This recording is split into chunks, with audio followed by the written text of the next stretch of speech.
always, Melgen, and welcome to another Is It Worth the Grind video. Today we are taking a look at the Leopard 1. As always, you can skip to whatever part you would like to watch, and we're gonna start with the grind. At tier 5, we got the Panzer 3/4, the German tier 5 medium tank. Important to note here is that this engine is mounted on every German tank in its mother. So it's probably a good time to research this, and the increasing horsepower is quite significant. This engine, however, is shared only between this thing and tier 5 light tank, so that might be a skip if you don't want to really bother with this tank all that much. This engine is dirt cheap though, so I probably would recommend it to get it just because of that. What else is there to note? I mean, the Panzer 3/4 is super average. I mean, every tier 5 medium tank feels super average. When you meet a KV1, you kind of get wrecked, and there's not much really you can do about it. But as for tier 5 mediums go, this is alright. There's nothing really special about it. And yeah, let's go to tier 6. So at tier 6 we get to the VK3001D. It's a really decent tier 6 medium tank. It's also really kind of average. There's nothing really too special about it. It's really similar to the other tier 6 German medium tank. Important to note here is that the engines get shared between everybody's mother once again. You probably want to research them as fast as you can, so going at them at tier 6 would be a decent choice. And they make quite a bit of difference as well. They are expensive. These are not 2.4k experience engines anymore. These are quite a lot of research points needed here to unlock these, but they probably will be worth it in the long run. But it just depends on which tank you want to grind them on. And if you have played German lines, there's a really high possibility that you have this shit already, so you can easily just mount it and use it. And talking about the turrets, I mean, the tank is not very well armored, and you will need a top turret to mount the gun that you want to use. And this gun, it's alright. I mean, it has really high penetration for tier 6. Lackluster DPM, and the damage per shot is not very good also. It's reasonably accurate with the good aiming time, but it feels like shit because no gun, like, you got vert stabs can be mounted on the tier 6 medium tank, which is kind of sad. But hey, it's an alright medium tank. There's nothing really much to talk about here. At tier 7 we get to the VK3002D. Regarded as one of the worst tier 7 medium tanks, and it's probably true. And the problem with this tank is that the gun choices are really bad. The tank itself is reasonably good. It has a really good engine as the previous one as well. Again, shared between every German tank in the game basically. This top engine, however, would not recommend to grind. It gives you 200 horsepower, which is alright. It costs 17,000 research points, and it weighs 300 kilograms less than this engine, so it will improve your power to weight, but fucking 17,000 research is not worth it in my opinion at all. So I would skip this engine, and mostly because it's only shared on this tank, so it's complete waste of your time in my opinion, and I would not bother to research it at all. When it comes to guns, this tank is really lackluster. It gets the same gun as the tier 6 medium tank used, or a short 88. I would recommend you trying both of these guns. The short 88 is struggling a lot with a horrible penetration, and once you get into tier 9 game, no matter what kind of ammo you shoot at from this gun, it's not gonna do shit really, and you can be really salty about your life. And 380 view range means that you can't really mount by optics either, so it's not going to be like a light tank type of a tank, even though the power to weight is going to be pretty good. And it has some armor as well. This tank is extremely good when it's top tier, one of the best tier 7 mediums when it's top tier, but once you get into tier 8 or 9 games, this is complete dirt, and it can't really do much and to affect the outcome of the games. But that being said, tier 7 games, this can be a lot of fun. This gun shreds through lower tiers really quickly. The DPM on this is really good. So it's not all bad, but it is pretty bad. And then you have the choice of mounting the tier 5 derp gun, which is kind of silly at tier 7. That being said, let's move to the tier 8.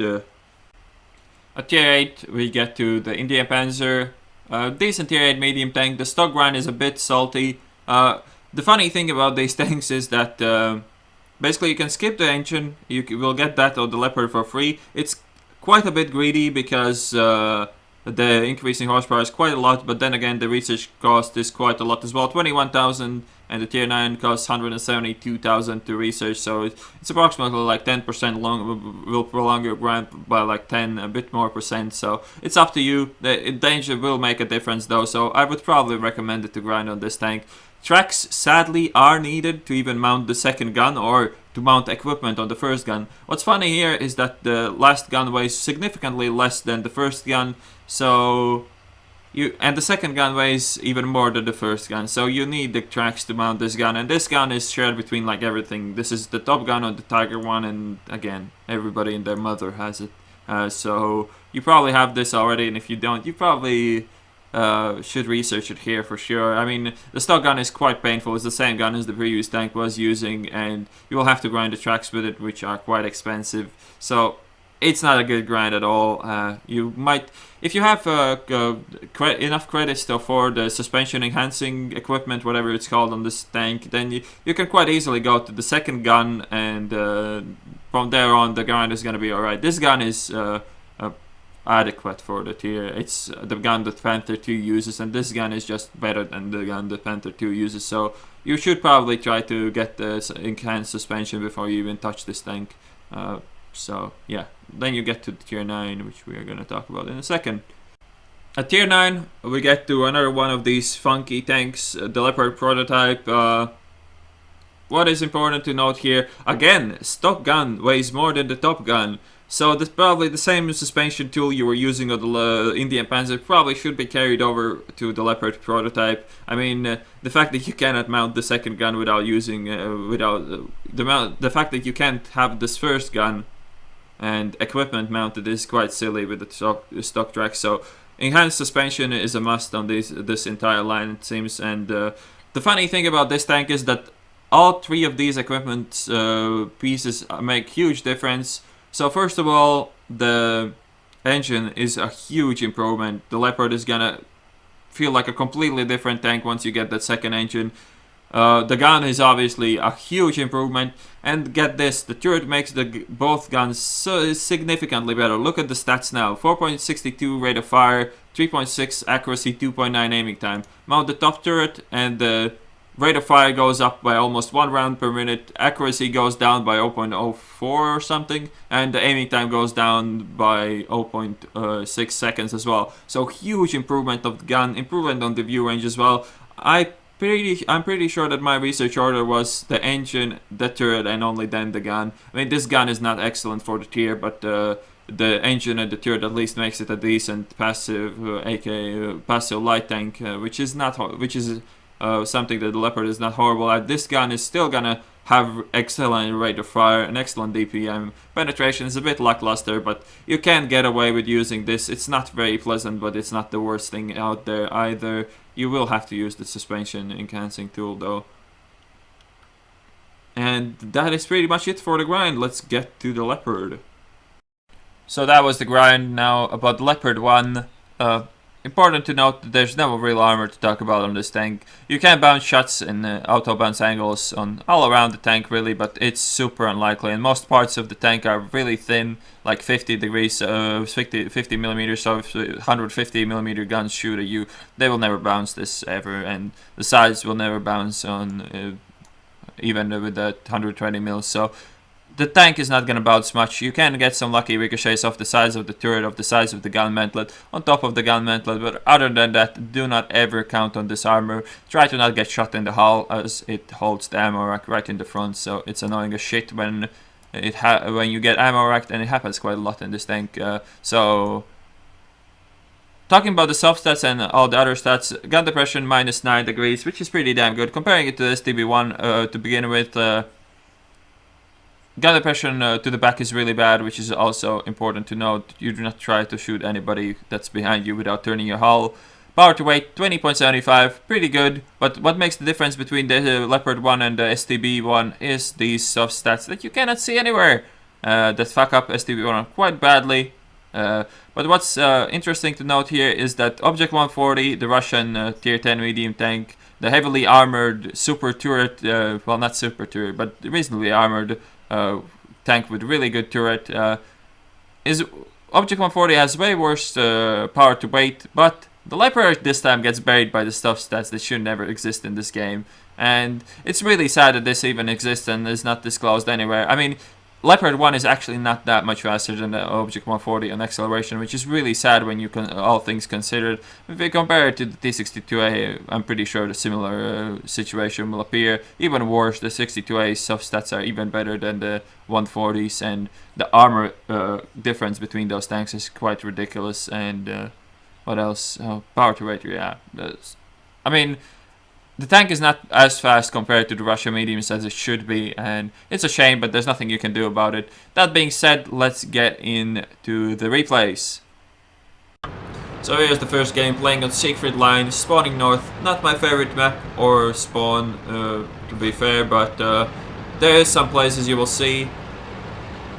Playing with Zircon and Jedi, but before we get into the action, let's have a quick look at the general stats of the tank. So 915 hit points, right there, right up there with every other medium tank in the game, really. Speed limit forward 65, backwards 23, really good on that front. Power to weight 20.75, as you saw. The turn resistance is average or a bit below average even. View range 410 meters, really good view. Coded optics way more than enough for the maximum view range. Turret traverse 36 degrees per second, which is also reasonably good. When we talk about the gun, one of the best guns in the game. Extremely good accuracy of 1.3, aiming time 1.9 seconds. The tank is quite speedy, so the aiming time doesn't feel as good as it actually is. I mean, it feels really similar to the E50M, which is 2.1, but since the tank is slightly slower, the difference is not that big.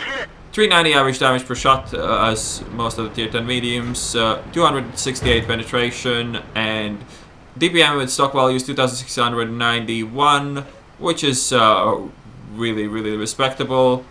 And the gun depression you saw, -9, and elevation +20. So this position is pretty damn strong for a tank like a Leopard. The only problem here is that you kind of rely on the enemies to be where you need them to be, because there's not much you can do if you have to engage like an E100 in front of me instead of an Indian Panzer. And even when you do engage things like the Indian Panzer, I don't really want to go at him because his alpha damage can fuck me up. Like, I don't want to trade with that shit. And he does put a shot into me again, and I fuck up my shot, which is not very good. Now I'll make a mistake. Since he's tracked, I pull out before I'm actually reloaded. I get really lucky there to bounce a shot from that waffle. But hey, sometimes you gotta get lucky. Should have never peeked though before I'm reloaded, and it was likely that there's going to be somebody else, but you could see where he shot me, right on the corner of the gun mantle. It's unlikely to pen a shot like that, and I guess it was a bad aim or unlucky on his part to not hit me properly, but then again he took his shot quite early. He had more time to think there. Now peeking on this side, I don't really want to get spotted or shot by that shit again, even though Zircon is now providing kind of a cover fire, so if I spot those guys he might be able to shoot. He's still on the reload though, so I will just hang around here and do nothing for time being. Equipment, as you saw on the E50M, is rammer, word stabs, and coated optics. Might replace word stabs with ventilation if you feel really comfortable with your aiming, but the faster you get your shot off with this tank, the better. You don't really want to hang around to aim at all, so I probably would recommend staying with that word stab and not replacing it with anything else really. When it comes to crew skills, 6th Sense repairs are actually way more important than it was on the Leopard prototype. The stock track repair is actually really damn bad, so you do want to get some repair skill going before you start playing this. You can't play this with 0 repair skill. It's going to take like 11 seconds to repair the tracks, which is quite extensive. Other than that, safe storage, smooth right snapshot, camo is useful a bit later on, but as I said, never go for full camo on this tank without any repairs. Camo helps a lot though as well. Another thing you can do on the Leopard 1 is carry large repair kit, and med kit. I'm not really using that, but yes, I'm kind of silly in my ways and I don't really want to change things up at this point, but it's a legit tactic. It will save you from all the ammo wrecks. It's so often when you get tracked and ammo wrecked in the same shot in this tank, and it's really important to fix both of those at the same time. So you might go for that. It's not a bad decision at all. And the tank doesn't catch fire frontally, so it's not the worst decision you could ever make, that's for sure. And this is why this position is so strong. I can support the field if we have people on the field, and I can engage with the stuff in the city as well if I have to. And this is just free damage for me now, and I can enjoy it greatly. 51 Bunny have no idea where I am. He's shooting the other dude that's below me, and now I can engage these guys as well. So the basics of playing the Leopard are quite simple. Hold down whenever you can. Use cover like bushes, soft cover, whatever, to try to spot your enemies before they spot you. Always try to get the first drop on them. If you can't go hold down, then the only thing you can do is peekaboo, which means that you basically sit behind cover, you wait till somebody comes at you, and you shoot him and fall right back behind the cover before they can answer to you. You don't want to be too predictable in the way you do it, but when you don't have a choice, you don't have a choice. I mean, this tank doesn't really shine in city maps all that much, but it's still reasonably good. Well, it's really good as a support. It's fast, the gun is good, the DPM is good. So as a support tank, this Leopard 1 is extremely good even on city maps, but the problem with that is that you actually need a team that will support you. And if you get to someone's flank, or you can unload, keep this gun singing, you're gonna tear your enemy to pieces, no matter what it is, quite quickly. The DPM on this tank is quite sick. They buffed it a bit. It's still not as good as on the STB1, but this gun is really reliable compared to the gun on the STB1. It's quite a joy to play this tank. You know what you're expecting. Sometimes the gun doesn't perform, but the times it does is way more often than it doesn't. I mean, that shot was a bit unfortunate that I hit his side skirt instead of just the road wheel, but I'm gonna make up for it to shoot the road wheel now. I'm not doing any damage, but he's not getting away, and I'm getting a lot of tracking damage for that, so I'm gonna just keep shooting him there, and I should be able to pen him in the angle I'm shooting him now. As you can see, the damage is building up really nicely in this tank, and penetrating the Yak Panzer in this angle shouldn't be a problem to me at all, and it seems that he has used his repacket, so I'm perma-tracking him, doing damage every 6 or 7 seconds, and he's dead now, and that's gonna be nice tracking. Plus I did quite a bit of damage to him myself, not as much as I wanted to because the first shots didn't penetrate, but there was not much really I could do about it. Trading shots with that, I don't really care at this point. I know he's not gonna kill me, and I just want to get some more damage in there before the game's over, but that probably was the last shot I took in this game regardless. Yeah, this game is pretty much over. The Lova is gonna die now as well, so let's cut to the end plates. So here's the end plate. Ace Tanker, 1804 experience earned, 99,000 credits earned before the repairs. High caliber Confederate, bruiser, and fire for effect. I don't even know. Oh, that's for doing a lot of shit to the enemy modules. So as you can see, the tank can perform reasonably well in the city map. 6.4k, 6,439 damage done. Only 2 kills, but then again, I was trying to make my gun sing as much as I could. Not the best accuracy ever, but the shots that hit penetrated, so it's not horrible either. And the 57 credit profit for tier 10 is nothing to laugh about. And 2,500 resistance as well, and then most of it probably was on the Yak Panzer, but still, it's nice to pick up that much assistance as well. That being said, let's get into the second game. So here's the second game, playing on Corellia, again playing with Zircon and Jedi and Death Star Zircon in the 430 for some reason. So, a spot on this map that I haven't really showcased that much on my channel, but it's extremely powerful when it works out. You'll be able to see. So, going to the hillside, there's no real other play on this map it seems, but instead of going to the hill and putting my tank with no armor, no turret armor, enough gun depression, but the armor part is gonna just fail me horribly. Just going to hug this rock here, and it's extremely strong position for a tank like the Leopard. And starting to put some pain on my enemies. This is a bit silly to sit up here, especially seeing how those 140s are actually hitting me on the ground all down, which is quite funny, but since it bounced off, it wasn't that bad for me anyways. So they have climbed the hill. That was quite obvious from the beginning that they will do that, and there was not really much we could do about it. But from this point on, the game for me is just gonna start. Important in the Leopard is try to not overcommit to one specific flank, because if you can't get away from with the from a flank, then you're kind of getting yourself screwed in this tank. This tank is all about keeping that 300, 200 meter distance from you and your enemy, keeping some soft cover like bushes or some concealment between you and your enemy, and that is a blind shooting camping E100, by the way, with the stock gun that shot me, which is quite, at least I find it quite funny. Maybe I should not have used my repair kit, but I was worried that I was spotted there, which I wasn't, but still, it better be safe than sorry. You will be able to appreciate the quality of this gun as this game goes on. And now, I don't really have much place. I mean, if the E100 is still sitting back there and trying to blind shoot me, there was not much I can do, but here I found a new target. I'm gonna do everything I can to dispatch of that as quickly as I can.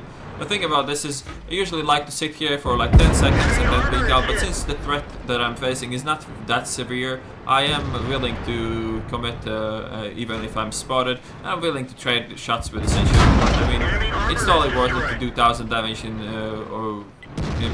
return only taking 200. That's not really a problem at all. If there's some bigger things or threats in front of me, I might think about it differently, but if I only have to engage a Centurion, I'll take my chances every time. Zircon goes down on the hill. He was badly outnumbered. There's not much I can help him with up there, but it's still a bit unfortunate for him. Now just pick away on the IS-3, peek here just to see if they're coming at me or not. It's important to keep your eyes even if I'm spotted. I know that the E100 is not sniping anymore. And here he is, he comes out. He's certain to be aiming at me. I tried to put a shot into the top of his turret, didn't really connect properly, so no penetration. But from now on, I think I'm not gonna bounce a single shot on that gentleman anymore, so you can just enjoy and appreciate how good this thing is. Shoot, fall back before he even fires back at you. That's how you play this tank.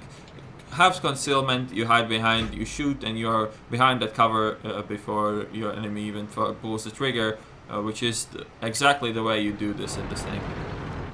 So again, peek, see what's here. The E100 seems to have fucked off, so let's pick on this IS-3 now. I mean, I'm gonna do every point of damage that I can here. Wait for around 10 seconds to lose, to not be spotted anymore, and repeat the exercise. It's really quite simple from this position. And this is really a perfect position for a Leopard 1. The camo, the excellent mobility, the excellent gun will just not let you down that often. Pretty sure I hit the E5 there in front of the IS-3. I did not probably pen him, but I'm pretty sure I hit him. I don't think I missed a single shot in this game, so the E5 was probably in front of the IS-3. And now behind me the Russian mediums are trying to push on the hill. I'm gonna put a shot into the side of that guy so he maybe changes his mind. And yeah, try to wait here a bit so I'm not spotted and don't take a shot from an E100 in the face again. That would be quite unfortunate since I am a bit low on HP already because of that E100's blind shot, but we'll see how we do. Doesn't seem that the E100 is interested in me at all, and going for the IS-3 again, and gonna go for the top of his turret now for sure. Again, shoot, and before anybody responds, I'm already behind cover, and there's nothing that the IS-3 or anyone else really can do about me.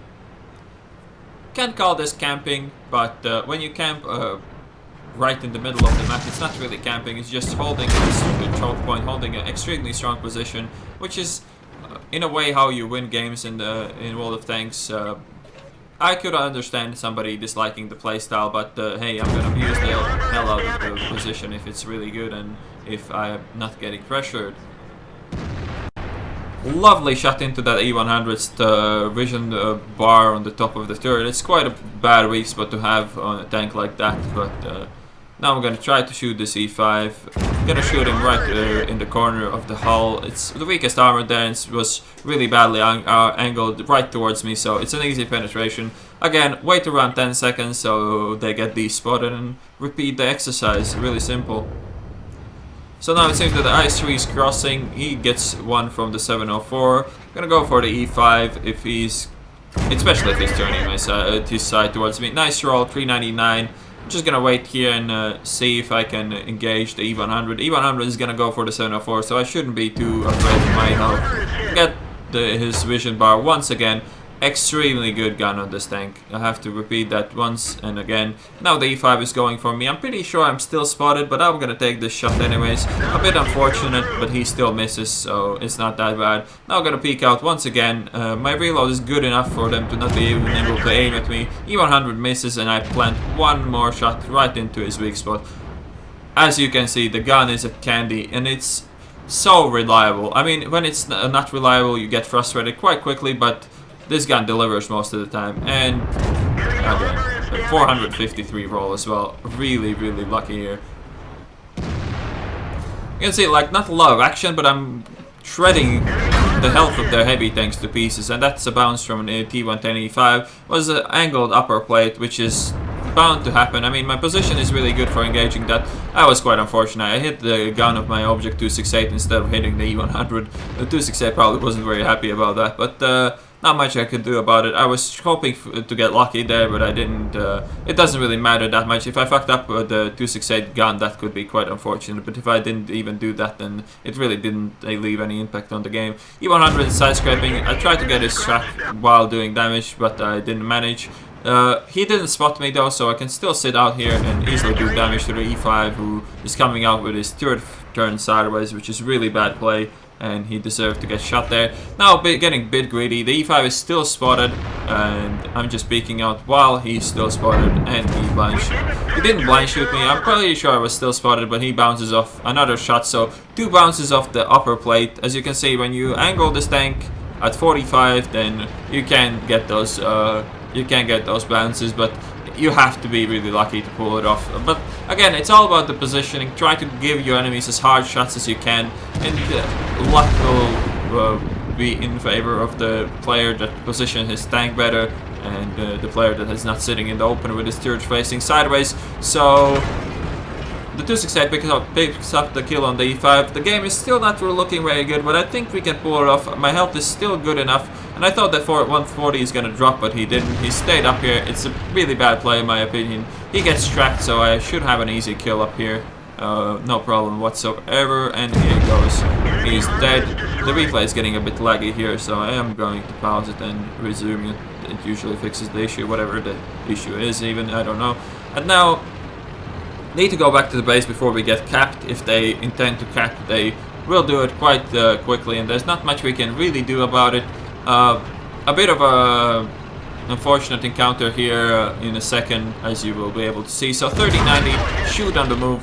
Pretty bad shot, I suppose. I shot a bit too much to his back, but he was reloading, which is really fortunate for me. I could have lost like at least 400 to 600 health there, so it's really good for me to catch him off guard there. Now Pershing, another really nice roll on him. It didn't really matter because I'm gonna kill him in 2 shots regardless, but it's still nice to see those rolls. Quick shot, reload before him. I mean, this tank is so superior to face a tier 8 tank, and now Leopard PTA right in front of me in the middle of the open. Really bad play by him, and he pays the price. T-34 dies as well, and now we are in the lead of this game, and it's pretty much over. There's no way those two will kill us, especially with the T-32 being at 300 health. So now, the real issue here is where's the Waffle Panzer IV. It's not anywhere near. I'm not being shot. I'm pretty sure one of these guys tried to shoot me once I was engaging the Pershing, but other than that, I don't think there's any real threat. But to be sure, the only thing that can lose us this game if he caps, so I'm gonna make sure that he's not on our corner of the map and we don't miss him, because literally the only chance that guy has is to cap, and as it turns out he's gonna be on the other flank, so I'm not gonna bore you with the end of this game because there's no action. He's getting spotted by those 2 TDs that will take care of him. So yeah, this is GG. I'm gonna cut to the end plates now. So here's the end plate.